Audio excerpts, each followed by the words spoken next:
నీ ఆలోచన నీ జ్ఞానముతో చెప్పడానికి, నాకు అర్థం చేసుకోవడానికి మీ పిల్లలకి సమయోచితమైన జ్ఞానమును ప్రసాదించమని కోరుతూ క్రీస్తు యేసు వారి పరిశుద్ధమైన నామములో ఈ ప్రార్థన వేడుకొంచున్నాము తండ్రి. ఆమేన్. ఈరోజు మనం నేర్చుకోబోతున్నటువంటి చక్కనైనటువంటి పాఠం ఆత్మాహుతుల ఆత్మరక్షకుల అన్నటువంటి పాఠాన్ని ఈరోజు మనం నేర్చుకోబోతున్నాం పిల్లరా. మరి ఇలా ప్రార్థన కూడిక ఏర్పాటు చేసుకుని బైబిల్లో నుంచి మనం ఒక్కొక్క సందేశానికి ఒక్కొక్క పాఠంగా ఒక పేరును పెట్టుకోవడానికి గల కారణం ఏంటంటే, గతంలో ఒకసారి ఒక విషయాన్ని మీకు చెప్పాను, అది మీకు గుర్తుందో లేదో నాకు తెలియదు, కానీ ఒకే బైబిల్, ఒకే నమ్మకం, ఒకే దైవాన్ని కలిగి ఉన్నటువంటి యావత్ క్రైస్తవ ప్రపంచం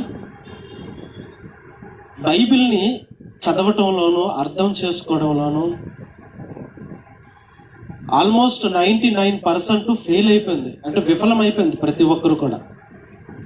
అని ఎలా చెప్పగలమనంటే, ఈరోజు చూడండి, ఒక్కొక్కరు సంఘానికి ఉన్నటువంటి పద్ధతులు, ఆచారాలు, కట్టుబాట్లు ఒకటి, వారి బోధన విధానాలు వేరు, పద్ధతులు వేరు, వారు అనుసరిస్తున్నటువంటి ఆచరణలు వేరు. కానీ ఏవి కూడా బైబిల్కితో పోల్చితే ఏవి కూడా పొసగవు, విభేదించినట్టుగానే ఉంటాయి. అందుకననే ఏ సందర్భాలనైతే ఈరోజు ఉన్నటువంటి క్రైస్తవ ప్రపంచం అపార్థం చేసుకున్నారో, అలా అపార్థం చేసుకున్నటువంటి ప్రతి సందర్భాలకి కూడా ఒక చక్కనైనటువంటి పేరును పెట్టి వాటిని పాఠాలుగా మనం నేర్చుకోవడానికి ఒక సులభతరమైనటువంటి ఒక పద్ధతి. ఆ పద్ధతిలో మనం నేర్చుకుంటే సమాజంలో ఎదురవుతున్నటువంటి ప్రతి ప్రశ్నకి కూడా బైబిల్లో నుంచి ఒక చక్కనైనటువంటి పరిష్కారం, ఒక చక్కనైనటువంటి సమాధానాన్ని చెప్పడం లేదా నేర్చుకోవటమే ఇలా పాఠాలుగా మనం విభజించి నేర్చుకునే పద్ధతి. అందుకనే ప్రతి చోట కూడా మనం నేర్చుకోబోతున్నటువంటి దేవుని వాక్యానికి ప్రశ్నకి ఒక చక్కనైనటువంటి సమాధానంగా మనం నేర్చుకోబోతున్నాం. ఈరోజు మనం నేర్చుకోబోతున్నటువంటి మరి 2 ప్రశ్నలతో కూడినటువంటి ఒక పాఠం, ఆత్మాహుతుల ఆత్మరక్షకుల. అంటే 2 ఉన్నాయి ఇందులో ప్రశ్నలు. మొదటి ప్రశ్న ఏంటి? ఆత్మాహుతుల. ఆత్మాహుతులను అంటే ఎక్కడెక్కడ వినబడతాయి ఈ మాటలన్నీ కూడా మనకి? మీకు తెలిసింది చెప్పండి, ఎక్కడ వినబడతాయి ఆత్మాహుతులు అనేసరికి? ఎక్కువగా పాకిస్తాన్, కజకిస్తాన్, ఆఫ్ఘనిస్తాన్, ఇటుపోతే శ్రీలంక, ఇలా కొన్ని దేశాల్లో ఆత్మాహుతి దళాలు అన్నటువంటి కొన్ని మరి ఐఎస్ఐ తీవ్రవాదులు కావచ్చు, ఎల్టీటీ తీవ్రవాదులు కావచ్చు, వీళ్ళు ఏం చేస్తారంటే, ఒక జరుగుతున్నటువంటి ఒక రాజకీయ నాయకుల పార్టీలో కావచ్చు, విస్తారమైనటువంటి జనసంచారం ఉన్నటువంటి ప్రాంతాల్లో కావచ్చు, ప్రశాంతంగా ఉన్నటువంటి సమాజంలో ఒక భయంకరమైనటువంటి గలిబిలి సృష్టించడానికి వీళ్ళు ఏం చేస్తారంటే మారణ హోమాల్ని సృష్టిస్తారు. ఎలా? వీళ్ళు బాంబులు వేసో తుపాకీలతో కాల్చో పారిపోవడం కాదు. వీళ్ళు ఏం చేస్తారంటే ఒక ప్రత్యేకమైనటువంటి ఒక తర్ఫీదును పొందుతారు, ట్రైనింగ్ తీసుకుంటారు. వీళ్ళు మిలిటరీకి వెళ్ళాలంటే ఒక ట్రైనింగ్, బిఎస్ఎఫ్కి వెళ్ళాలంటే ఒక ట్రైనింగ్, పోలీస్ అధికారిగా మారాలంటే ఒక ట్రైనింగ్. ఇది ఎలా ఉంటుందో ఎదుటి వ్యక్తులను కూడా చంపడానికి కూడా ఒక ప్రత్యేకమైనటువంటి ట్రైనింగ్ని వీళ్ళు తీసుకుంటారు. వాళ్ళకు పెట్టినటువంటి పేరే ఆత్మాహుతి దళాలు. అంటే వాళ్ళు ఏం చేస్తారంటే ఎదుటి వారిని చంపి వీళ్ళు వచ్చారు. ఎక్కువగా ప్రార్థనా కార్యక్రమాలు ఎక్కడైతే జరుగుతున్నాయో, మసీదు కావచ్చు, గుడులు కావచ్చు, చర్చీలు కావచ్చు, ఎక్కువగా టూరిజం ప్రాంతంలో కావచ్చు, ఎక్కువగా జనసంచారం ఉన్నటువంటి ప్రాంతాలు వీళ్ళు ఏం చేస్తారంటే లోపల బెల్ట్ బాంబులు పెట్టుకుంటారు. వీళ్ళు పైన షర్ట్ వేసుకుంటారు, లేకపోతే కుర్తా ధరించుకుంటారు. ధరించుకుని వీళ్ళు ఆ మనుషుల మధ్యకు వెళతారు. మనుషుల మధ్యకు వీళ్ళు ఏం చేస్తారంటే వీళ్ళు కూడా వాళ్ళు ధరించుకున్నటువంటి ఆ బాంబులు, వీళ్ళ చేతిలో ఒక బటన్ ఉంటుంది, అది నొక్కగానే ఏం చేస్తారంటే వారితో పాటు ఉన్నటువంటి వాళ్ళందరూ కూడా చనిపోతారు అన్నమాట. ఆ బాంబులు పేలి అంటే వీళ్ళు బ్రతకరు, వీళ్ళు కూడా తూట్లు అయిపోయి పీసులుగా మారిపోతారు.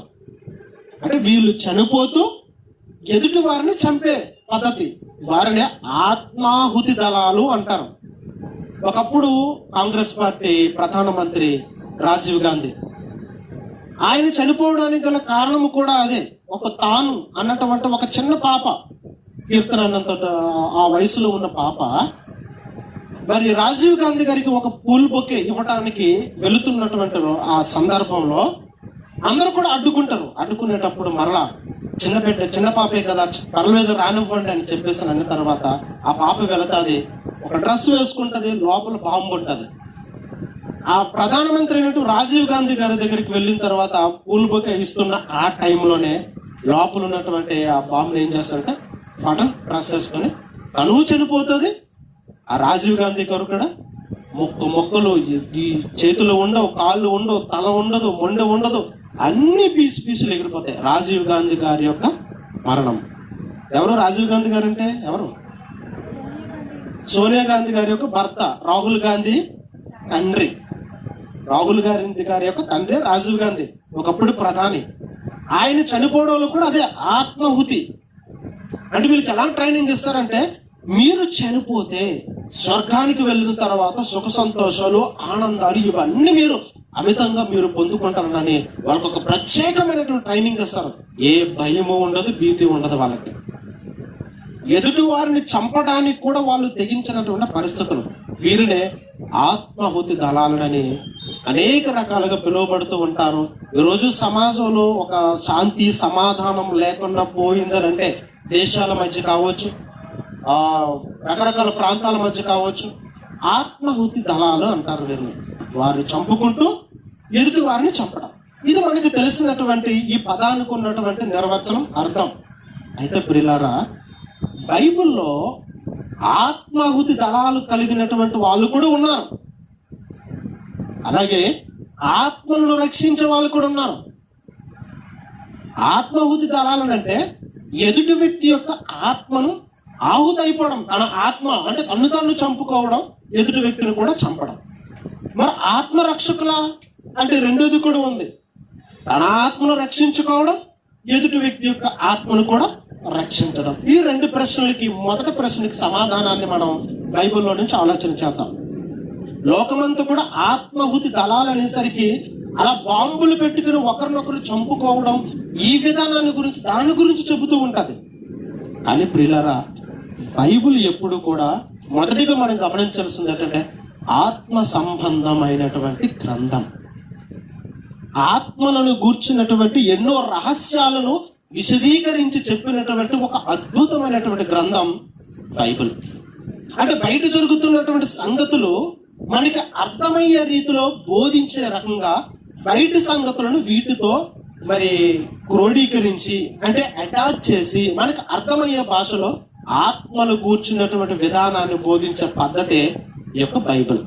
మరి బైబిల్లో ఆత్మాహుతి దళాలు అని చెప్పి ఇలాంటి వర్గానికి సంబంధించిన వాళ్ళు ఎవరైనా ఉన్నారా అంటే ఆత్మలను నాశనం చేసేవాళ్ళు, ఆత్మలను చంపేవాళ్ళు, వారిని కదండి ఆత్మాహుతి దళాలు అంటారు. మరి బైబిల్లో కూడా ఇలాంటి వర్గానికి సంబంధించిన వాళ్ళు ఎవరైనా ఉన్నారా? ఒకవేళ ఉంటే వాళ్ళు ఎవరు? అలాంటి ఆత్మాహుతి దళాలతో ఆత్మలను నాశనం చేస్తున్నటువంటి వాళ్ళ దగ్గర నుంచి మనం కాపాడుకోవాలంటే మనం ఏం చేయాలి? మొదటి ప్రశ్నకి సమాధానాన్ని ఇప్పుడు మనం చూద్దాం. బైబిల్ గ్రంథంలో ఈ ఆత్మాహుతి దళాలను మరి ఎవరని అన్నారు? ఎవరు ఆత్మలను ఆహుతి చేస్తున్నారు, ఆత్మలను నాశనం చేస్తున్నారు, ఆత్మలను మరి నిత్య నరకాగ్ని దండానికి తీసుకుని వెళ్ళిపోతున్నారు అనేది ఆలోచన చేస్తే, యేసుక్రీస్తు ప్రభుల వారు ఇటు భౌతిక పరమైనటువంటి ఒక అంశాన్ని ఆయన బోధిస్తూ ఆత్మ సంబంధమైనటువంటి విషయంతో ఎలా అర్థమయ్యే రీతిలో మరి ఎదుటి మనిషికి మరి చెప్పాలని అనేది ఒక విషయాన్ని ఆయన చెబుతున్నాడు. ఒకసారి చూద్దాం. మనకి తెలిసిన సందర్భం యోహాను సువార్త 16వ అధ్యాయం 2వ వచనం చూడండి. యోహాను గారు రాసిన సువార్త 16వ అధ్యాయం 2వ వచనం. వారు మిమ్మల్ని సమాజ మందిరములో నుండి వెలివేయుదురు. మనుష్యులుగా ఉన్నటువంటి మిమ్ములను చంపు ప్రతివాడును తాను దేవునికి సేవ చేయుచున్నానని అనుకునే కాలము వచ్చుచున్నది. ఇక్కడ యేసుక్రీస్తు ప్రభుల వారు భౌతిక పరమైనటువంటిది, ఆత్మ సంబంధమైనటువంటి రెండు అర్థాలతో కూడినటువంటి ఒక విషయాన్ని చెప్పారు. ఏంటిదంటే, ఇందులో మొదటి అర్థం, మిమ్మల్ని చంపే ప్రతివాడు కూడా మిమ్మల్ని చంపేసి వాళ్ళు బయటికి ఏం చెప్పుకుంటారంటే, ఇదిగో నేను దేవుని సేవ చేస్తున్నాను. మిమ్మల్ని చంపడం అది దేవుడు కోరుకున్నటువంటి పని, నేను దేవుని పని చేస్తున్నాను అని చెబుతారంట. ఇది భౌతిక పరమైనటువంటి అర్థం.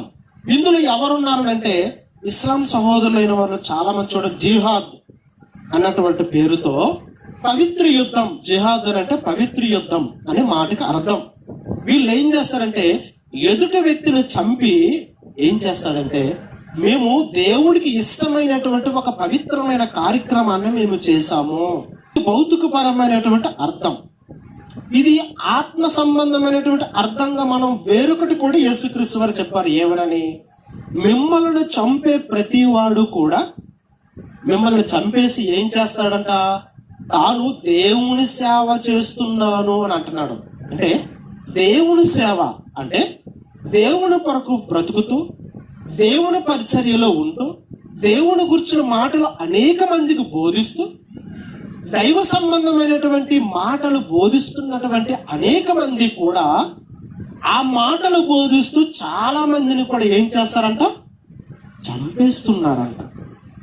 ఇది ఎలా మనం ఆత్మీయంగా దీన్ని మనం ఎలా అర్థం చేసుకోవాలి? మనల్ని బ్రతికించేది, ఆత్మీయంగా మనల్ని బ్రతికించేది ఏంటి చెప్పండి? ఆత్మీయంగా మనల్ని బ్రతికించేది ఏంటి? దేవుని వాక్యం. అంటే ఇప్పుడు దేవుని వాక్యాన్ని బోధించే వాళ్ళు, ప్రకటించే వాళ్ళు ఎవరు? దేవుని సేవకులు. దేవుని సేవకులే దేవుని వాక్యాన్ని బోధిస్తున్నారు. అంటే తాము దేవుని సేవ చేస్తున్నామని చెప్పుకుంటున్నటువంటి అనేక మంది దేవుని సేవకుల్లో కూడా కొంతమంది ఏం చేస్తున్నారంటే, మిమ్మలను చంపేస్తున్నారు. ఎలా? భౌతిక పరంగా కాదు, మిమ్మలను ఆధ్యాత్మికంగా, ఆత్మీయంగా మీ ఆత్మలను వాళ్ళు చంపేస్తున్నారు అని యేసుక్రీస్తు వారు చెప్పారండి. మొదటి విషయం అయితే మనకు అర్థమైంది, ప్రాణం తీసేయడం అది చంపడమే, ఆత్మను నిత్యాగ్ని దండానికి పంపించడం అది చంపడంతో సమానమే. మరి ఇప్పుడు యేసుక్రీస్తు వారు చెప్పింది భౌతిక పరమైన విషయాలు కాదు. యేసుక్రీస్తు వారు చెప్పింది ఆత్మ సంబంధమైనటువంటి జ్ఞానం, ఆత్మ సంబంధమైనటువంటి విషయాలు, ఆత్మలను గూర్చినటువంటి సంగతులు. మరి ఇప్పుడు యేసుక్రీస్తు ప్రభుల వారు ఏం చెప్పారు? మిమ్మల్ని చంపే ప్రతివాడు కూడా, ఆ చంపినటువంటి ప్రతివాడు కూడా ఎవరంట? వాళ్ళు ఎవరో దొంగలు కాదు, దోచుకునే వాళ్ళు కాదు, కిరాతకులు కాదు. మరి ఎవరంటే వీళ్ళు? మిమ్మల్ని చంపినటువంటి వాళ్ళు ఎవరంటే, వాళ్ళు దేవుని సేవ చేస్తున్న వాళ్ళే. ఇది చాలా కష్టమైనదండి. ఎందుకనంటే దేవుని పేరట వచ్చే వాళ్ళు ఎవరినైనా కూడా ప్రతి ఒక్కరు చాలా సులువుగా నమ్ముతారు, అంతే కదండి. ఒక పూజారిని హైందవ సహోదరులు నమ్ముతారు. మరి మసీదులో నమాజ్ చేసినటువంటి వారికి ఏదో పేరు ఉంటుందండి ఆ సేవకులకి, వారిని కూడా మసీదుకి వెళ్ళి నమాజ్ చేసిన వాళ్ళు నమ్ముతారు. ఇప్పుడు చర్చికి వెళ్ళేవారు, విశ్వాసులైన వారు క్రైస్తవులు ఎవరిని నమ్ముతారు? ఆ పాస్టర్స్ నమ్ముతారు, అంతే కదండి. మరి కోవిలికి వెళ్ళేవారు మరి ఎవరు నమ్ముతారు అని చెప్పాను? పూజారులు నమ్ముతారు, వాళ్ళే దేవుని తరపున ప్రతినిధులు కాబట్టి. మసీదుకి వెళ్ళేవారు మరి అక్కడ బోధిస్తున్నటువంటి ఆ యొక్క వ్యక్తులను నమ్ముతారు. చర్చికి వెళ్ళేవారు ఏం చేస్తారంటే సేవకులను నమ్ముతారు. అంటే ఇప్పుడు ఈ మూడు చోట్ల కూడా దేవుని పేరట జరుగుతున్నది ఏంటి? దైవ సంబంధమైనటువంటి పని, కార్యక్రమమే, దేవుని సేవే. ఇప్పుడు తాము దేవుని సేవ చేస్తున్నామని చెప్పుకుంటున్నటువంటి ప్రతి ఒక్కరు కూడా ఆ దేవుని సేవకు లేదా ఆ దేవుని పేరట నేర్చుకోవడానికి వస్తున్నటువంటి అనేక మందిని కూడా వీళ్ళు ఏం చేస్తున్నారంట? చంపుతున్నారంట. తాము దేవుని సేవ చేస్తున్నామని చెప్పుకున్న ప్రతి ఒక్కరు ఏం చేస్తారంట? మిమ్ములు చంపే ప్రతి వాడు కూడా తాను దేవునికి సేవ చేయుచున్నాను అనుకొను కాలము వచ్చుచున్నది. అది వస్తుంది. మిమ్మల్ని చంపినటువంటి ప్రతి ఒక్కడు కూడా నేను దేవుని సేవ చేస్తున్నాను, నేను దేవుని కొరకే బ్రతుకుతున్నాను, దేవుని పరిచర్య చేస్తున్నానని చెప్పుకునే వాళ్ళు చాలా మంది ఉంటారు. కానీ మీరు తస్మాత్ జాగ్రత్త అంటే ఇప్పుడు ఎంతమంది ఇస్లాం వాళ్ళు జాగ్రత్తగా ఉండాలి, ఎంతమంది పూజారులు ఇప్పుడు జాగ్రత్తగా ఉండాలి, ఎంతమంది క్రైస్తవులు ఇప్పుడు జాగ్రత్తగా ఉండాలో చెప్పండి. జాగ్రత్తగా ఉండాలా లేదా? దేవుని సేవ చేస్తున్నామని చెప్పుకున్న వాళ్ళు మరి వాళ్ళని నమ్మే కదా వాళ్ళ దగ్గరికి అనేకులు వస్తారు, అందరూ నమ్ముతారు, వారిని నమ్మే కదా వస్తారు. కానీ ఈయనేమంటున్నాడు? జాగ్రత్త. వారిని నమ్మే ముందు మీరు చాలా జాగ్రత్తలు తీసుకోవాలి. ఎందుకు జాగ్రత్త తీసుకోవాలంటే మిమ్మల్ని చంపేది వాళ్ళే. వాళ్ళ దగ్గరికి మీరు వెళుతున్నారు.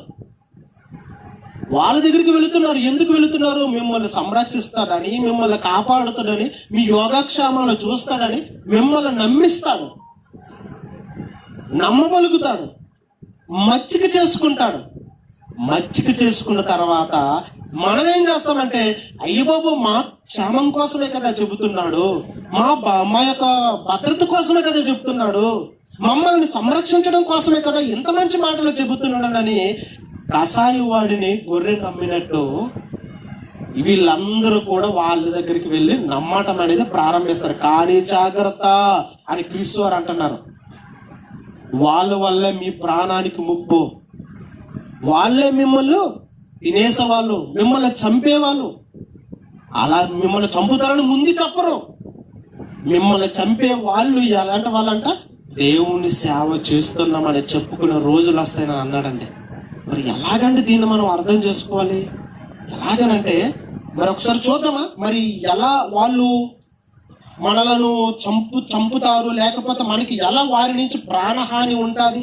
కత్తులతోనో లేకపోతే బాంబులతోనో మసీదులో కానీ, చర్చిలో కానీ, కోవిల్లో కానీ మనకి ప్రాణహాని ఏమైనా తలపెడతారా అని అంటే అలాంటిది కాదంట. మరి ఎలాంటిదంట? పేతురు గారు రాసినట్టు 2వ పత్రిక 2వ అధ్యాయం 1వ వచనం చూడండి. మనకి ఎలాంటి ప్రాణహాని పొంచి ఉందో వాళ్ళ దగ్గరికి వెళితే, పేతురు గారు రాసినటువంటి 2వ పత్రిక 2వ అధ్యాయం 1వ వచనం.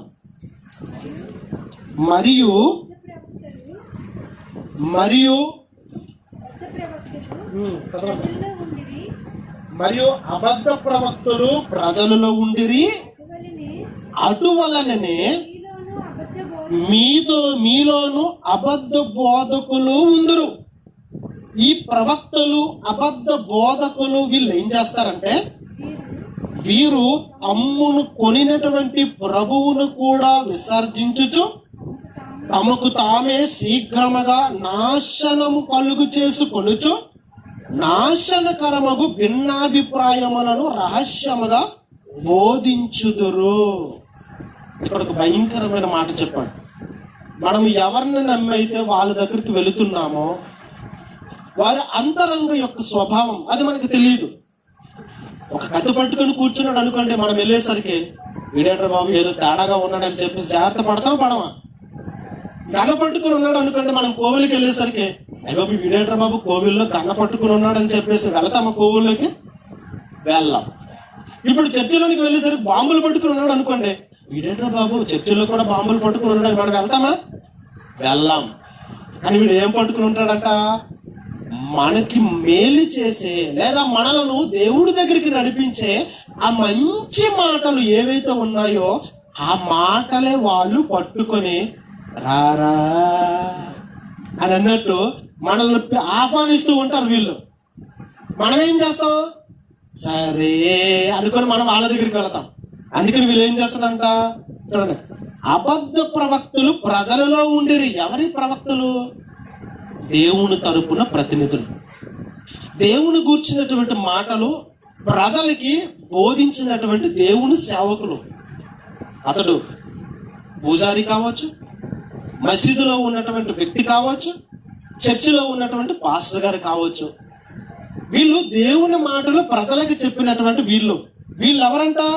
అబద్ధికులంట. అయ్యబాబాయ్, మరి చూడగానే నుదుటి మీద అబద్ధికుడు, సత్యవంతుడు అనేవేం రాయబడుతుందా? మరి రాయబడదుగా. మరి ఎలా? మనం ఎవరిని నమ్మి ఎవరి దగ్గరికి అయితే వెళుతున్నామో వారి అంతరంగ స్వభావం ఏంటంటే అబద్ధం. వాళ్ళు నిజమైన ప్రవక్తలు కాదు, వాళ్ళు అబద్ధ ప్రవక్తలు అని అన్నాడు ఇక్కడ. అబద్ధ ప్రవక్తలు ప్రజలలో ఉండిరి, అటువలనే మీలోనూ అబద్ధ బోధకులు ఉండిరి. వాళ్ళేదో మన జీవితాలను బాగు చేస్తారు, మన బ్రతుకులను క్రమపరుస్తారు, మనలను దేవుని దగ్గరికి నడిపిస్తారు, మనల్ని సన్మార్గంలో నడిపిస్తారని చెప్పి ఎవరి దగ్గరికి అయితే వెళుతున్నామో అలా మనకి బోధించినటువంటి ఆ బోధకులే ఆ బోధ నిజమైనది కాదు. మరి ఎలాంటిదంట? అబద్ధమైనదంట. మరి ఎలా తెలుస్తుంది మనకి? ఎంతకతడు అబద్ధికుడా, సత్యవంతుడా, నిజమైనదా, అసత్యమైనదా మనకి ఎలా తెలుస్తుంది? అందుకే ప్రభు చెప్తున్నాడు జాగ్రత్త అని చెబుతూ, అబద్ధ ప్రవక్తలు ప్రజల్లో ఉండిరి, అటువలనే మీలోనూ కూడా అబద్ధ బోధకులు కూడా ఉన్నారు. వీరు తమ్మును కొనినటువంటి ప్రభువును కూడా విసర్జించుచు. అంటే ఏ లోకరక్షకుడైనటువంటి యేసుక్రీస్తు ప్రభుల వారు ప్రపంచ మానవాళి కొరకు తన ప్రాణాన్ని పెట్టి తన రక్తము చేత కొన్నటువంటి ఆ యేసుక్రీస్తు ప్రభుల వారు, ఇదిగో ఈ ప్రజలందరినీ కూడా నేను ఎలాగైతే నా ప్రాణాన్ని పెట్టి వారి ఆత్మను రక్షించడానికి ఈ వాక్యాన్ని ప్రకటించడంలో నన్ను నేను బలిగా అర్పించుకున్నాను, మీరు కూడా ఈ బాధ్యతను నా తదనంతరం మీరు తీసుకోవాలి. మీరు అనేక మంది ఆత్మలను మీరు రక్షించే ఈ యొక్క శక్తి కలిగిన వాక్యాన్ని మీరు చెప్పాలి అని ఈ బాధ్యతను అప్పగించిన తర్వాత వాళ్ళు ఏం చేస్తారంట? ఏ రక్షకుడైనటువంటి యేసుక్రీస్తు అయితే తమ్మను కొన్నాడో, దేని పెట్టుకున్నాడు యేసుక్రీస్తు అందరినీ? చెప్పండి, ఏం పెట్టుకున్నాడు? తన ప్రాణం ఇచ్చి, అంటే రక్తం ఇచ్చి కొన్నాడు. అమ్మో, నన్ను ప్రభువారు తన ప్రాణం ఇచ్చి నన్ను కొన్నాడు కదా, ఆయనకి ఇప్పుడు విధేయుడిగా నేను ఉండాలి కదా, నేను నమ్మకమైన వాడిగా ఉండాలి కదా, నా మీద పెట్టుకున్న నమ్మకాన్ని నేను వమ్ము చెయ్యకూడదు కదా అని విశ్వాసపరులుగా ఉండకున్నా అలా కొన్నటువంటి వ్యక్తిని కూడా పక్కన పెట్టి, వారా నువ్వు నన్ను కొంటే ఏంటి, కొనకపోతే నువ్వు నాకు అప్పగించిన బాధ్యత ఇప్పుడు నేను నిర్వర్తించాలా అని తమ్ము కొన్నటువంటి ప్రభువును కూడా వీళ్ళు ఏం చేస్తారంట? విసర్జిస్తారంట. ఓ, మీకు మాకు సంబంధం లేదు, నువ్వు చెప్పిన బోధ మేము చెయ్యం, నువ్వు నేర్పించమన్నటువంటి మాటలు, విషయాలు, ప్రవర్తనలు, ఈ యొక్క లక్షణాలు నీ ప్రజలైన వారికి మేము నేర్పించము. తమ్ముడు కొనేటువంటి ప్రభువును కూడా వాళ్ళు విసర్జించుచు ఏం చేస్తారంటండి? తమకు తామే శీఘ్రముగా నాశనము కలుగు చేసుకుని. ఇందుకు వీళ్ళ పరిస్థితి ఏమైపోద్దంటే, ఏ ప్రభు అయితే వారిని రక్షణలోనికి నడిపించాడో ఆ ప్రభువుని విసర్జించి నువ్వు ఇచ్చిన రక్షణ మాకు అక్కర్లేదు అని చెప్పి వీళ్ళు ఏం చేస్తారంట? తమ్ముడు తామే వాళ్ళ చేతులారా ఏం చేసుకుంటారంట? నాశనము కలుగు చేసుకొనుచు. ఒక తీవ్రవాది అయినటువంటి వాడు ఆత్మహత్య దళాన్ని ఏర్పాటు చేసిన తర్వాత, వాడు నడుముకు బెల్ట బాంబు కట్టిన తర్వాత వాడు ఏం చేస్తారంట? తన్ను తాను పేల్చుకుంటాడు, తన్ను తాను చంపుకుంటాడు, అనేక మందికి చావుకి కారకుడిగా ఉంటాడు బయట లోకంలో. అలాగే ఈ సేవకుడు కూడా ఏ వాక్యం అయితే చెబుతున్నాడో ఆ వాక్యము చేత, అంటే ఆ వాక్యాన్ని వక్రీకరించి అబద్ధంగా బోధించడం వల్ల తత్ఫలితం తన ఆత్మను కూడా తాను నాశనం చేసుకుంటున్నాడు అంట. చూడండి, ఇది ఎంతమంది సేవకులైన వాళ్ళు దీన్ని గ్రహించగలుగుతున్నారు ప్రియులారా? మనం జాగ్రత్తగా ఆలోచించాలి. అమ్మో, నేను చేసిన ఈ బోధ ఒకవేళ న్యాయబద్ధమైనది కాకపోతే, నేను ఒకవేళ తప్పుడుగా నేను బోధిస్తే మొదటిగా నా తలకే కదా ఇది చుట్టుకుంటది, ఫస్ట్ నేనే కదా బుక్ అయిపోతాను అని వాళ్ళు అనుకోరంటండి. చూడండి ఎంత లాజిక్ గా పేతురు గారు చెప్పారని అంటే, వీళ్ళు ఏం చేస్తారంట? తమకు తామే శీఘ్రముగా నాశనము కలుగు చేసుకొనుచు. అంటే వీళ్ళు ఏం చేస్తారంట? నాశనాన్ని కలుగు చేసుకుంటున్నారంట. ఎవరు? ఆత్మలను రక్షించే వాక్యము చెప్పే ప్రవక్తలు కావచ్చు, తర్వాత బోధకులు కావచ్చు. తమకు తామే నాశనము చేసుకొనుచు ఇంక వీళ్ళేం చేస్తున్నారంట? నాశనకరమగు భిన్నాభిప్రాయములను నీకు నువ్వు నాశనం చేసుకున్నది కాకుండా మరలా నువ్వేం చేస్తావంట? నాశనకరమగు భిన్నాభిప్రాయాలు అంటే నిన్ను నువ్వు నాశనం చేసుకుంటున్నావు, నిన్ను నువ్వు కూడా మరి ఏం చేసుకుంటున్నావు? చంపుకుంటున్నావు. అలా నాశనం చేసుకుంటున్నటువంటి ఈ మాటలు కాస్త ఎదుటి వాడికి చెప్పడం వల్ల వీళ్ళు ఏమవుతుందంట? నాశనకరమగు భిన్నాభిప్రాయములను వీళ్ళు ఏం చేస్తారంట? రహస్యముగా బోధిస్తారంట. ఆ బోధించినటువంటి మాటల వల్ల ఇతడు నాశనం అయిపోతున్నాడు. అలా మాటలు బోధించడం వల్ల వాళ్ళు కూడా నాశనం అయిపోతున్నారు. నాశనం అయిపోతున్నారంటే ఇంతకు వీళ్ళకి మరి ఏం పేరు పెట్టాలి? ఆత్మలను రక్షించే వాక్యం చెప్పి ఆత్మలను రక్షించవలసినటువంటి వీళ్ళు ఆత్మలను ఆహుతి చేస్తున్నారు, ఆత్మలను నాశనం చేస్తున్నారు. తన ఆత్మను రక్షించుకోవలసినటువంటి ఆత్మీయ బోధన చేసినటువంటి ఆత్మీయులు వీళ్ళు ఏం చేస్తున్నారంట? తన ఆత్మను కూడా నాశనం చేసుకుంటున్నాడంట. తనకు తాను నాశనము శీఘ్రముగా నాశనము కలుగు చేసుకునొచ్చు.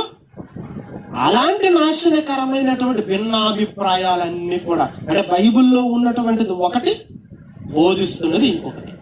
బైబిల్లో క్రీస్తు వారు చెయ్యమనేది ఒకటి, వీళ్ళు ఈ రకంగా చెయ్యండి అని చెప్పడం ఇంకొకటి. అంటే ఇప్పుడు ఒకే దెబ్బకి రెండు పెట్టలు అంటారు చూసారా? అదే ఇది. తాను చేసినటువంటి ఒక బోధ మూలంగా ఏమైపోతుందంట? బోధ చేసినటువంటి ఇతడు నాశనం అయిపోతున్నాడు, తన ఆత్మ నాశనం అయిపోతుంది. ఆ బోధ విన్నటువంటి వాళ్ళు కూడా నాశనం అయిపోతున్నారు. ఆత్మాహుతి దళం ఎవరినందం చెప్పండి? ఇప్పుడు ఎవరు ఆత్మలను ఆహుతి చేసేది, ఆత్మలను నాశనం చేసేది, ఆత్మలను కాపాడవలసినటువంటి ఒక ఆత్మను గురించినటువంటి బోధ చేసినటువంటి వాళ్ళ పరిస్థితి ఎలా ఉంటే ఇక లోకం వాళ్ళ సంగతి ఎలా ఉంటుందండి? ఎలా ఉంటుంది? చాలా దారుణంగా ఉంటుందండి. అందుకని ఇలాంటి వారు ఎలా మారిపోయారంట చూడండి. ఆ నాశనకరమైనటువంటి భిన్నాభిప్రాయాలు బోధించిన తర్వాత ఆ బోధ విన్న వాళ్ళందరి పరిస్థితి ఎలా మారిపోయిందంట? మత్తయి సువార్త 23:15. మత్తయి సువార్త 23:15. అయ్యో వేషధారులైనటువంటి చూడండి, వేషాలు వేషం వేసుకున్నారంట వీళ్ళు. శాస్త్రులు, పరిసయ్యులు, ప్రధాన యాజకులు వీళ్ళు ఏంటంటే యూదులలో ఉన్నటువంటి తెగలు. యూదులైన వారందరూ కూడా వీళ్ళు ఏ మాటలు అయితే చెబుతారో ఆ మాటలు వీళ్ళు వినటానికి ఇష్టపడేవాళ్ళు, వాళ్ళు చెప్పిందే చేసేవాళ్ళు ఆనాటి కాలంలో. ఇప్పుడు వీళ్ళను ఉద్దేశించి యేసుక్రీస్తు వారు ఏం చెప్తున్నారు? అయ్యో అయ్యో అయ్యో అని ఎప్పుడు అంటామండి? అయ్యో అని ఎప్పుడు అంటాం? జరగకూడని ఘోరం ఏదో జరిగినప్పుడు, జరగరాని అన్యాయం ఏదో ఎవరికి జరిగిపోయినప్పుడు అయ్యో అని ఏడుస్తారు చూడండి. మా ఏదో తీరని ద్రోహం జరిగేటప్పుడు, ప్రమాదం జరిగేటప్పుడు, ఎవరో మనకి ప్రియమైన వాళ్ళు చనిపోయేటప్పుడు అప్పుడే కదండి అయ్యో అని అంటాం. యేసుక్రీస్తు ప్రభుల వారు ఎలాగ అంటున్నారండి? అయ్యో వేషధారులైనటువంటి శాస్త్రులారా, పరిసయ్యులారా, ఒకరిని నువ్వు ఏం చేస్తావంటే ఒకరిని ఏం చేస్తావంటే మీ మతంలో కలుపుకోవడానికి నువ్వు చాలా కష్టపడతావు. స్వార్థ సభలు పెడతావు. ఎందుకు పెడతావు? ఒకరిని చర్చికి రావాలని కదా, అవునే కదా? మసీదులో ఉన్నటువంటి వాళ్ళు కూడా అప్పుడప్పుడు కొన్ని ప్రాంతాల్లో కూడా వాళ్ళు ఏం చేస్తారంటే కొన్ని నీటి సభల్ని ఏర్పాటు చేస్తారు. ఎందుకు వాళ్ళు ఏర్పాటు చేస్తారు? ఒకరు విశ్రామంలోనికి రావాలని కదా, అవునా? మరి ధర్మ ప్రచార సమితి అని అంటారు. అంటే మన హైందవ సహోదరులు అప్పుడప్పుడు ఈ ధర్మాన్ని బోధిస్తూ ఉంటారు. శ్రీరామనవప్పుడు, తర్వాత ఆంజనేయులు భక్తులు కావచ్చు ర్యాలీలు చేస్తూ ఉంటారు. వీళ్ళ నినాదం ఏంటి? ఘర్ వాపస్ అని ఈ మధ్యకాలంలో చెప్పారంటే వీళ్ళు ఏ హైందవ్యానైతే విడిచిపెట్టి వెళ్ళిపోయారో మరలా హైందవ్యంలోనికి మరలా వీళ్ళు వచ్చేవారు. సొంత ఇంటికి మరలా తిరిగి ప్రయాణం, ఘర్ వాపసి. అంటే మరలా వీళ్ళు వచ్చేయాలి. అంటే ఏ మతాన్ని కూర్చున్నటువంటి విషయంలో దానికి ఉన్నటువంటి సారం ఏంటంటే, ఒక వ్యక్తి మా మతంలోకి రావాలి, ఒక వ్యక్తి దేవుడి దగ్గరికి రావాలి. ఇదే కదండి సారం. ఇస్లాంలోనైనా, క్రైస్తవులనైనా, హైందవులనైనా ఎవరైనా దేవుడి దగ్గరికి రావాలనే కదా వాళ్ళ ప్రయాస, వాళ్ళ కష్టం. ఇదంతా కూడా ఇక్కడ కూడా ఒకరిని నీ దేవుడి దగ్గరికి నడిపించడానికి, మతం అని అంటే విశ్వాసం, దేవుడి దగ్గరికి నడిపించడానికి నువ్వేం చేస్తావంట? ఏం చేస్తారంట వాళ్ళు? సముద్రాన్ని, భూమిని మొత్తం అంతా కూడా చుట్టూ వచ్చేస్తారంట. బ్రదర్, మీరు ఎలాగైనా సరే ఒకసారి మా చర్చికి వచ్చి చూడండి, మా చర్చికి రండి ఒకసారి. అప్పుడప్పుడు అంటుంటారు, రండి ఒకసారి మసీదుకి రండి. ఒకసారి మసీదులో ఏం ఆయత్తులు అంటారు, అంటే అక్కడ బోధింపబడుతుంది. ఏ ఆయత్తులు ప్రకటిస్తున్నారు ఒకసారి మీరు వినండి. ఎలాంటి శ్లోకాలు, గరికపాటి గారు చూడండి, మంచి మంచి ఏమంటారు దాన్ని, శ్లోకాలు ఇవన్నీ కూడా. గరికపాటి గారు కావచ్చు, తర్వాత ఇంకొకరు ఆయన ఉంటారండి, వీళ్ళు కావచ్చు. వీళ్ళందరూ ఏంటంటే మంచి మంచి శ్లోకాలు వచ్చిన వాళ్ళందరూ కూడా ఉద్దేశించి వాళ్ళు చెప్తూ ఉంటారు వాళ్ళ ధర్మాన్ని గురించి, అంతే కదండి. వీళ్ళందరూ రావడం కోసం చాలా కష్టపడతారు. ఇలా వచ్చిన తర్వాత ఆ వచ్చినటువంటి వ్యక్తి ఇప్పుడు ఎంత ఆధ్యాత్మికంగా, ఎంత ఉన్నతంగా ఎదగాలండి. ఒక చర్చికి వెళ్ళేవాడు ఎంత క్రీస్తుని కూర్చున్నటువంటి బోధలు విని నేర్చుకుని ఎంత చక్కగా ఎదగాలి. ఒక మసీదుకి వెళ్ళినటువంటి వ్యక్తి అల్లాహ్ని కూర్చున్నటువంటి విషయాలు నేర్చుకొని ఎంత చక్కగా తను ఆత్మీయ జీవితాన్ని బాగు చేసుకోవాలి. ఒక కోవులకి వెళ్ళినటువంటి వ్యక్తి ఆ దేవుడు, దేవతలు కూర్చుని విషయాలు తెలుసుకున్న తర్వాత తను ఎంత దైవంగా, ఎంత చక్కగా మారాల వద్దా? కానీ ఇక్కడ అలా జరగట్లేదట, రివర్స్.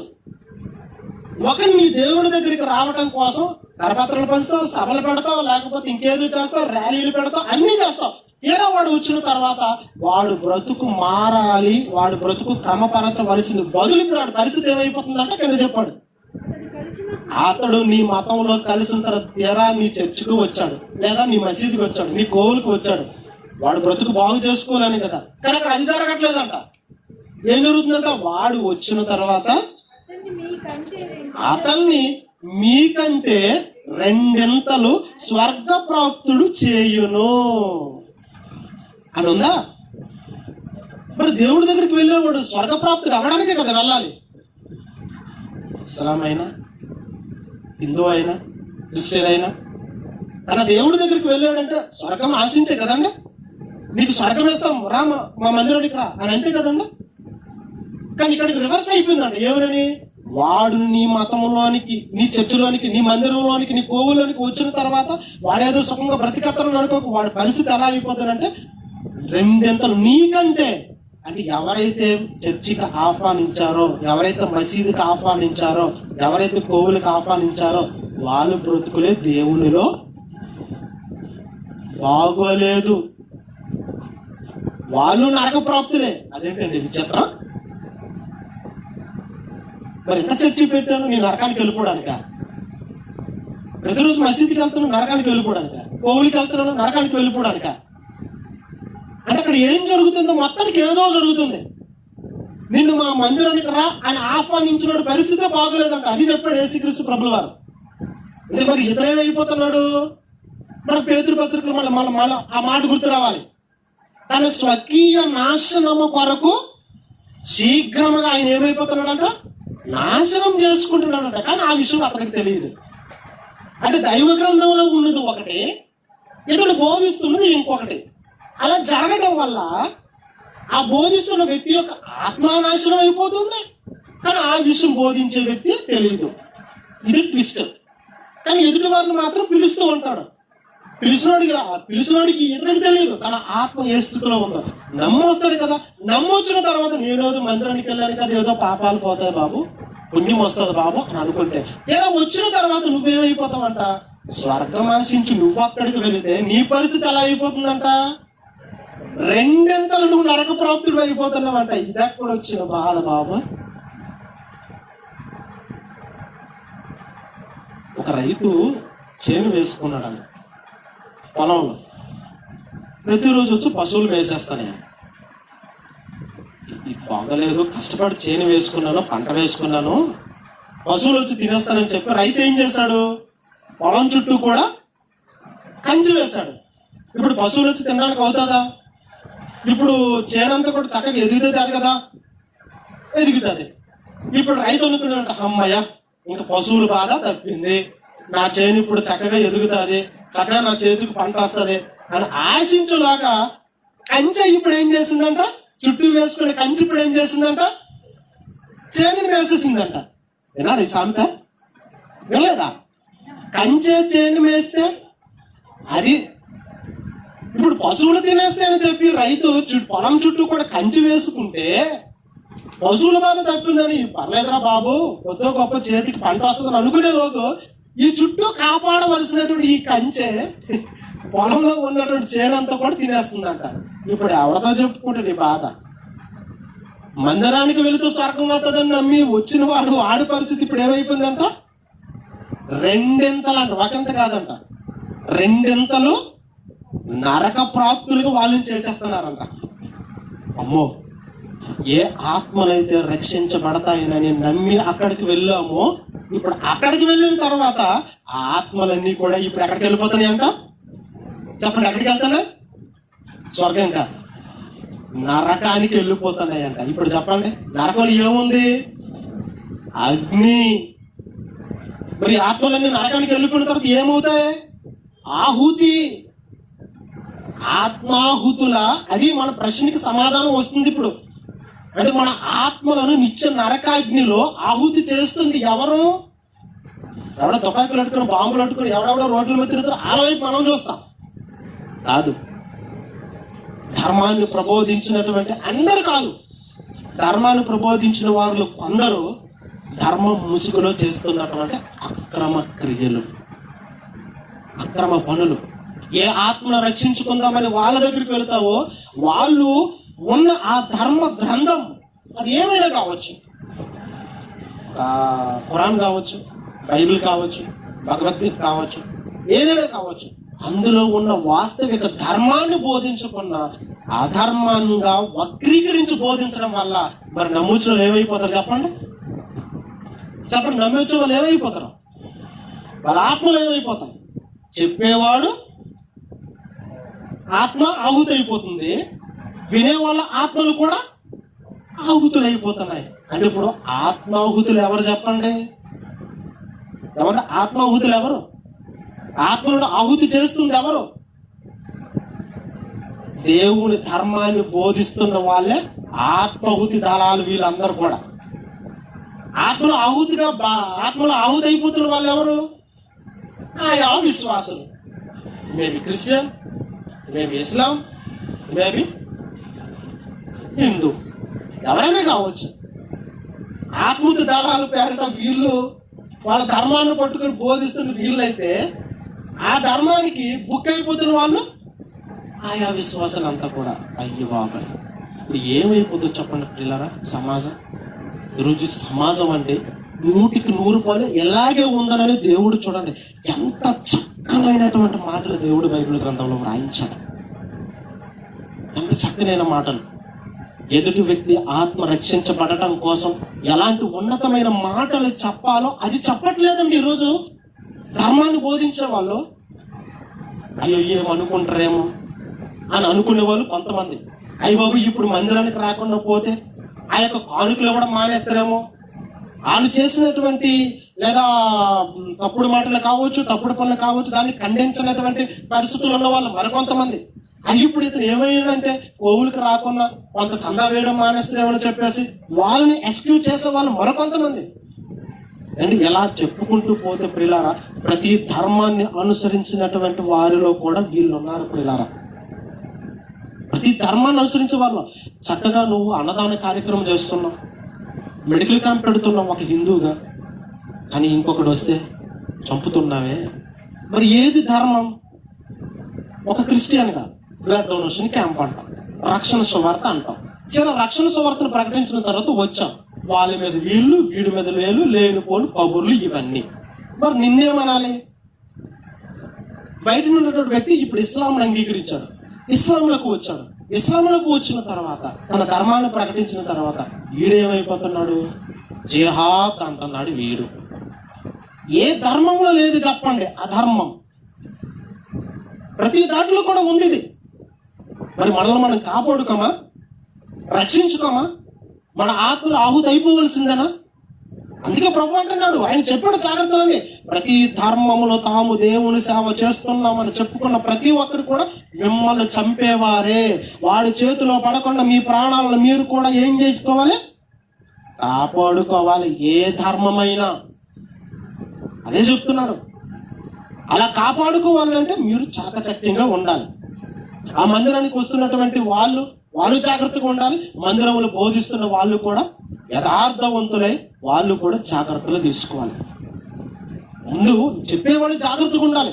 తర్వాత వీళ్ళు జాగ్రత్తగా ఉండి వీళ్ళు సత్యాన్ని బోధించాలనుకోండి, వినే వాళ్ళందరూ కూడా సన్మార్గంలో నడుస్తారు.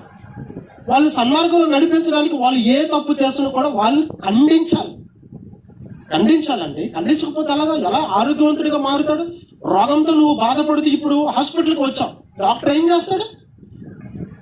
ఆ నీలో ఉన్నట్టు రోగం పోవాలని అంటే దానికి విరుగుడు ఇంజెక్షన్ కావచ్చు, మీరిపోతే ఆపరేషన్ కావచ్చు, ఇవన్నీ చెయ్యాలి. అయ్యబాబా నాకు ఇంజెక్షన్ వద్దంటే, నాకు నొప్పి అంటే అన్నావు అనుకో, మరి ఇంజెక్షన్ వేస్తే కుదురుతుందమ్మా అని. లేదంటే నాకు ట్యాబ్లెట్ ఇచ్చాను, నేను ట్యాబ్లెట్లకు లొంగదమ్మా, ఖచ్చితంగా ఇంజెక్షన్ చేయాలి. కొన్ని ఫీవర్స్ చూడండి, పారాసెటమాల్ వేసేస్తారు జ్వరం వస్తే, పారాసెటమాల్కి లొంగదు. డాక్టర్ ఏం చేస్తాడు? కంపల్సరీగా అమ్మ ఇంజెక్షన్ పడాలని అంటాడు. అయ్యబాబా ఇంజెక్షన్ నాకు నొప్పి అంటే అంటే అది కుదురుతుందా? నొప్పి అయినా వేసుకోవాలి, నీలో ఉన్న రోగం కుదుట పడాలంటే. ఇంకొన్ని సందర్భాల్లో నాకు ఇంజెక్షన్ వేసేయండి, లేకపోతే టాబ్లెట్లు ఇచ్చండి, ఆపరేషన్ చేయగలను అన్నాం అనుకో, లేదండి చేతులు ఎత్తేసరి హ్యాండ్స్ అప్, ఇప్పుడు నీ పొట్ట కోసేసి లోపల ఉన్నది బయటకు తీస్తాను తప్ప నువ్వు బ్రతకమని అన్నాడు. లేదండి నేను కోసుకోవడం నాకు చాలా నొప్పి అంటే నేను ఇది భరించను అని అన్నావు అనుకో, ఎరా నువ్వే పోతావు. మరి ఇప్పుడు దేవుని మందిరానికి వచ్చినటువంటి వారిలో ఎవరైనా కూడా ఈ లోపాలు ఉంటే ముందుగా ఆ యొక్క ధర్మాన్ని బోధించినటువంటి వ్యక్తి ఏం చేయాలి? ఆ లోపాలన్నీ కూడా సరి చేస్తూ ఉండాలి.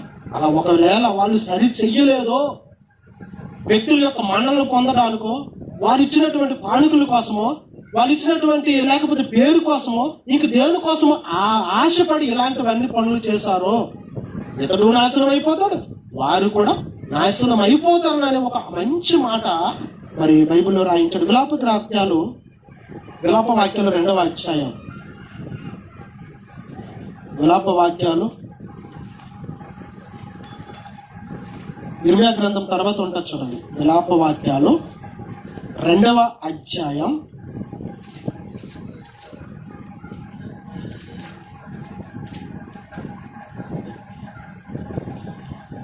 14 నుంచి 17 వచనాలు చూడండి పిల్లరా.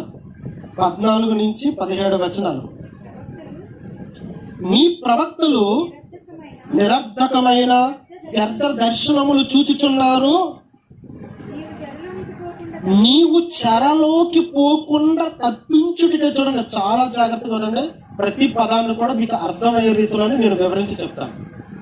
ఇక్కడంట ఏం జరుగుతుందంట, నీ ప్రవక్తలు అంటే దేవుని తరపున ప్రతినిధులు ఎవరైనా కావచ్చు, క్రిస్టియన్ అయినా, ఇస్లాం అయినా, హిందూ అయినా, ఎవరైనా కావచ్చు, మీ ప్రవక్తలు నిరర్ధకమైనటువంటి వ్యర్థ దర్శనములు చూసుచున్నారు. అంటే దాని అర్థం ఏంటంటే, దేవుడి తరపున నిలబడినటువంటి ఒక ప్రతినిధి అతను ఏం చేస్తున్నాడంట, అర్థరహితమైనటువంటి ఏ అర్థం లేనటువంటి దర్శనాలు చూస్తున్నాడంట. అంటే దాని అర్థం ఏంటంటే, దేవుడు నాకు దర్శించి మీకు ఈ మాటలు చెప్పమన్నాడు అని ప్రజలకి మాయ మాటలు చెబుతున్నారంట వాళ్ళు.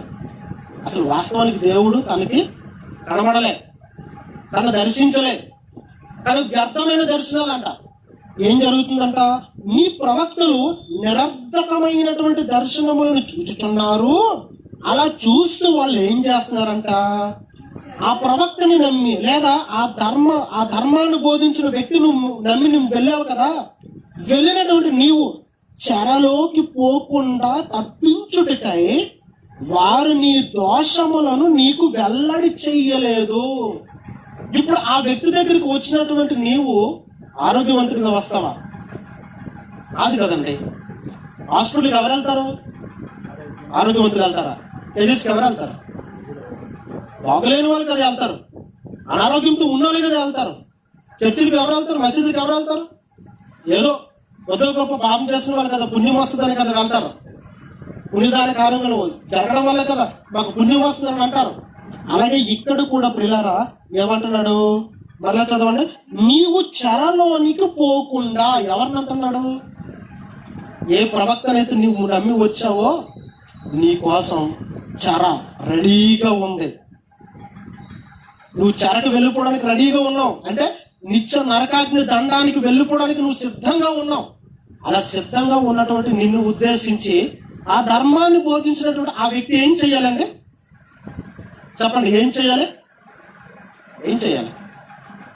అమ్మా, నీ యొక్క ఆత్మస్థితి ఎలా ఉందమ్మా? నీ ఆత్మస్థితి ఎలా ఉందండి? ఎలా ఉంటే నువ్వు చెరలోకి వెళ్ళిపోతావు, నీ ఆత్మ నిత్య నరకాగ్నికి వెళ్ళిపోతాది. కాబట్టి నువ్వు ఎలా ఉండకూడదు, నువ్వు ఎలా మాట్లాడకూడదు, నువ్వు ఎలా బ్రతకూడదు, ఎలా చెయ్యకూడదు అని ఆ వచ్చిన వ్యక్తికి చెప్పాలా లేదండి? ధర్మాన్ని బోధించేవాడిని నేను చెప్పండి, చెప్పాలా వద్దా?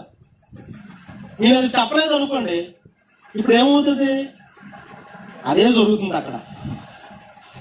అలాంటి వారికి వీళ్ళు చెప్పట్లేదని చూడండి. నీవు చెరలోకి పోకుండా తప్పించుటకై ఈ ప్రవక్తలు ఏం చేయట్లేదంట? వారిని దోషములు నీకు వెల్లడి చేయలేదు. నువ్వు ఏం తప్పు చేస్తున్నావో అది నీకు చెబితేనే కదా అది నువ్వు గ్రహిస్తావు, తప్పును సరిదిద్దుకుంటావు, సన్మార్గంలో నడుస్తావు, అంతే కదండి. కానీ అది చెప్పట్లేదంట. మరి చెప్పకపోతే ఎలా? మందిరానికి వెళ్ళిన తర్వాత నేను ఎలాంటి బ్రతుకుతున్నానో ఆ యొక్క ధర్మాన్ని బట్టి నన్ను సరిచెయ్యాలి. నన్ను సరిచేస్తేనే కదా నేను మంచివాడిగా మారుతాను. నేను ఒక వ్యభిచారనైనా, దొంగనైనా, కిరాతకుడినైనా, నేను చెడ్డవాడిని, మందిరానికి వెళ్ళాను, నేను ఇప్పుడు మంచివాడిగా మారాలంటే ఆ ధర్మం నాకు యథార్థమైనదిగా నాకు బోధించాలి. నాలో ఉన్న తప్పులు, నాయనా ఇదిగో ఎప్పటి నుంచి నువ్వు దొంగతనాలు ఏదో చేశావు, నువ్వు దొంగ అన్న సంగతి నాకు తెలిసింది, నువ్వు మంచివాడు కాదని నాకు తెలిసింది, ఇక మీద అలాంటి పనులు నువ్వు చెయ్యకు అని చెప్పాల్సిన బాధ్యత ఆయనకు ఉందా లేదా? ఉంది. కానీ వాళ్ళు చెప్పట్లేదండి. మరి ఇప్పుడు చెప్పకపోతే వచ్చిన వ్యక్తి ఎప్పుడు మార్పు చెందుతాడు చెప్పండి? మారడు సరికదా, బ్రతికినంత కాలం కూడా అందులోనే బ్రతుకుతాడు. తీరా మరణించిన తర్వాత ఆత్మ నిత్య నరకాగ్ని దండానికి వెళ్ళిపోతాడు. ఎంత తప్పు చేస్తున్నారండి చూడండి. వాళ్ళు ఏం చేస్తున్నారు? నీవు చెరలోనికి పోకుండా నిన్ను తప్పించుటకై వారు నీ దోషములను నీకు వెల్లడి చేయలేదు. నువ్వు ఏం తప్పు చేస్తున్నావో నీకు తెలియాలి, నీకు తెలియాలి. అది నువ్వు తెలుసుకుంటేనే నీలో పశ్చాత్తాపం వస్తుంది. ఆ పశ్చాత్తాపం వస్తేనే నువ్వు ఆ తప్పుకు దూరంగా ఉంటావు, నువ్వు ఒక మంచివాడిగా మారుతావు, నువ్వు ఒక దైవం ఇష్టపడే ఒక కుమారుడిగా, కుమార్తెగా మారుతావు.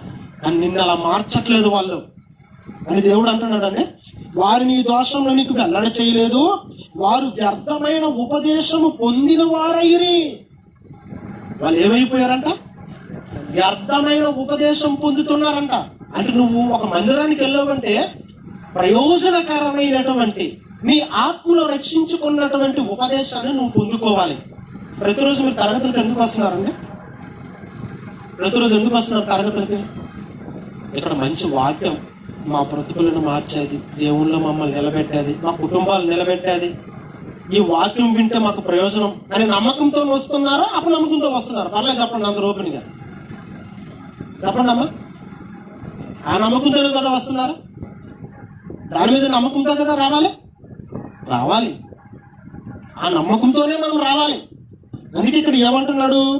వారు వ్యర్థమైన ఉపదేశం పొందిన వారైరి.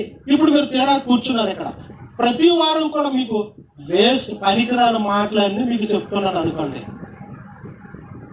మీ ఆత్మను రక్షించడానికి ఏ విధమైన ఉపయోగం లేని మాటలు చెప్తున్నాను అనుకోండి. దేవుని పేరు చెప్పే, వేరే పేరు నేను చెప్పను. ప్రభు అన్నాడు కదా, ప్రభు అన్నారు, అది గుర్తు రావాలి మరలా మీకు. తాను దేవుని సేవ చేస్తున్నానే కాలం వస్తుంది మిమ్మల్ని చంపే ప్రతివాడు కూడా. ఇప్పుడు ఏం చేయాలి? అక్కడ ఉన్నమాట ఏంటండి? వారు వ్యర్థమైన ఉపదేశము పొందిన వారైతే. మీరు ఇప్పుడు వ్యర్థమైన ఉపదేశం పొందారు అనుకోండి, మీరు ఎంత వాక్యం నేర్చుకున్న ఏ ప్రయోజనం? మీరు వచ్చారంటే ఈరోజు మంచి వాక్యం మేము విన్నాంరా, మంచి మాటలు చెప్పారా అని ఈ మంచి విలువైన ఈ మాటలు పట్టుకొని మీరు ఇంటికి వెళ్ళాలా. అది మీరు రావటానికి మీకు ఉపయోగం, మీకు సార్థకత. మీకు ఉపయోగం లేక ఏ అర్థం ఉందా? కానీ అక్కడ అదే జరుగుతుందంట. ఏమనని? వారు వ్యర్థమైన ఉపదేశం పొందిన వారైరి, తోవ తప్పించు దర్శనములను చూచిన వారైరి. మిమ్మల్ని అందరినీ కూడా త్రోవ తప్పించే దర్శనాలు అంట అవన్నీ కూడా. దేవుడు నాతో మాట్లాడాడు మిమ్మల్ని ఎలా చేయమని, దేవుడు నన్ను పిలిచాడు మిమ్మల్ని ఎలా ఉండమని అని వ్యర్థమైనవన్నీ చెప్తున్నారంట. అంతేకాకుండా ఏంటి, అలా చేయడం వల్ల తగ్గ పర్యవసానం ఏంటంట, త్రోవను వెళ్ళేవారందరూ నిన్ను చూచి చప్పట్లు కొట్టెదురు. ఇప్పుడు త్రోవను వెళ్ళేవారు అందరూ కూడా ఇప్పుడు ఇక్కడికి వచ్చి మోసపోయినటువంటి మిమ్మల్ని చూసి వాళ్ళందరూ ఏం చేస్తారంట, ఓ అక్కడికి ప్రార్థనకి వెళ్ళిపోయావు, ఇప్పుడు నీ బ్రతికి ఎలా ఉందని అంటే నువ్వే నరకానికి వెళ్ళిపోయేటట్టుగా మారిపోయావు అని చెప్పి మన బ్రతుకులను చూసి ఆ తావును వెళ్ళిపోయిన వాళ్ళందరూ కూడా అంట భలే భలే భలే అయింది భలే అయింది భలే అయిందని చప్పట్లు కొడతారంట. మనం జాగ్రత్త పడకపోతే. అక్కడ అదే ఉందా, నేను ఇంకేమైనా కల్పిస్తే చెప్పాను, చదవండి ఆ మాట. త్రోవను వెళ్ళే వారందరూ నిన్ను చూసి చప్పట్లు కొట్టెదురు. వారు ఏం చేస్తారంట, యెరూషలేము కుమారుని చూచి, యెరూషలేము కుమారుని అంటే ప్రవక్తలు అంటే సేవకులు, ప్రజలంటే యెరూషలేము పట్టణంలో ఉన్నవారందరూ. ఇప్పుడు వీరిని చూసి అన్యజనులు వారు ఏం చేస్తారంట, వారు యెరూషలేము కుమారుని చూసి పరిపూర్ణ సౌందర్యము గల పట్టణమనియో సర్వభూనివాసులకు ఆనందకరమైనటువంటి నగరమనియు జనులు ఈ పట్టణమును గూర్చి అయినా చెప్పుకునిరి. ఒక మీద చెయ్యేసి అప్పుడప్పుడు చూడండి, నువ్వేనా, అప్పుడప్పుడు ఆడవాళ్ళు అలా మాట్లాడతారు కదండి, ఓ సేటు పరిపూర్ణ సౌందర్యం కలిగినటువంటి పట్టణం అంట ఇది, వీళ్ళకంట యెహోవా దేవుడంట, వీళ్ళ కోసమే ధర్మశాస్త్రం అంట, వాగ్దానాలు పరలోకం స్వర్గం ఓ వీళ్ళ కోసం అంట. కానీ వీళ్ళు బ్రతుకులు చూస్తే ఇలా ఉన్నాయి. ఓ